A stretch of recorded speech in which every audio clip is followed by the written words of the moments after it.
আসসালামু আলাইকুম। আজকে আমরা চলে আসছি পুরান ঢাকার বিখ্যাত ইফতারি বাজারে। রমজানে এই সময় পুরান ঢাকার ইফতারি মানে ঐতিহ্য, স্বাদ আর ভোজন রসিকদের স্বপ্নের জায়গা। তো চলুন দেখা যাক আজকে ইফতারি বাজারে আমরা কি পাচ্ছি না পাচ্ছি সবই কিন্তু আমি আপনাদের মাঝে শেয়ার করে দেবো। তো তার আগে আপনারা যদি আমার ভিডিওতে লাইক না করে থাকেন অবশ্যই ভিডিওতে লাইক করে দেন, চ্যানেলে সাবস্ক্রাইব করে দেন, হ্যাঁ অবশ্যই ফেসবুক থেকে দেখে রাখলে অবশ্যই ফলোটা করে দেন। পুরান ঢাকার ইফতারি বাজার মানে রকমারি মজার খাবার। এখানে আছে হাওয়াই মিঠা থেকে শুরু করে জিলাপি, চপ, বেগুনি, এখানে সবকিছুতেই আলাদা একটা স্বাদ আছে।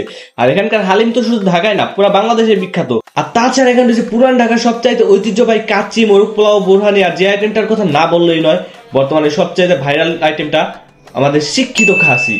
তো চলেন আজকে মামার মুখ থেকে শুনে নেওয়া যাক যে আজকে এখানে আইটেম গুলোর দাম কিরকম না এরকম, আর এখানে কিরকম ডিসকাউন্ট আছে সবই কিন্তু আজকে মামার মুখ থেকে শুনে নেবো।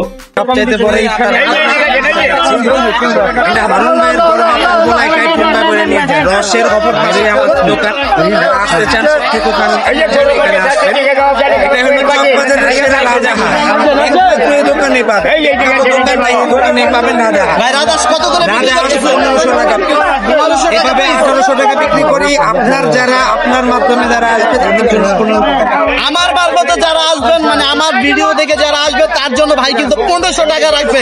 আর শিক্ষিত খাসি পিস কত? শিক্ষিত খাসি 1000 টাকা বিক্রি করে একদম 800 টাকা করলাম, একদম 800 টাকা রাখবে।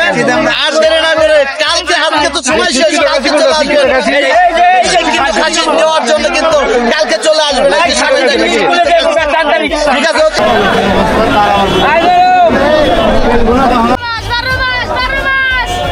তো পুরান ঢাকার ইফতারি নিয়ে আমি আপনাদের ছোট্টখাট্ট একটা রিভিউ দিয়ে দিলাম। অ্যান্ড আপনাদের অবশ্যই একটা কথাই বলবো, আপনারা যদি পুরান ঢাকায় কখনো ইফতারি নিতে আসেন এবং ভিড়ের মধ্যে পড়েন না, এরকমটা কখনো হতেই পারে না।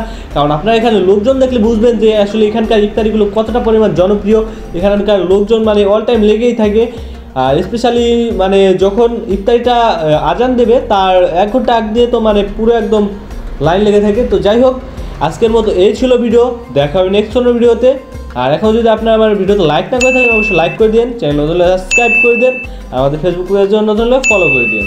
আজকে টাটা অ্যান্ড বাই বাই।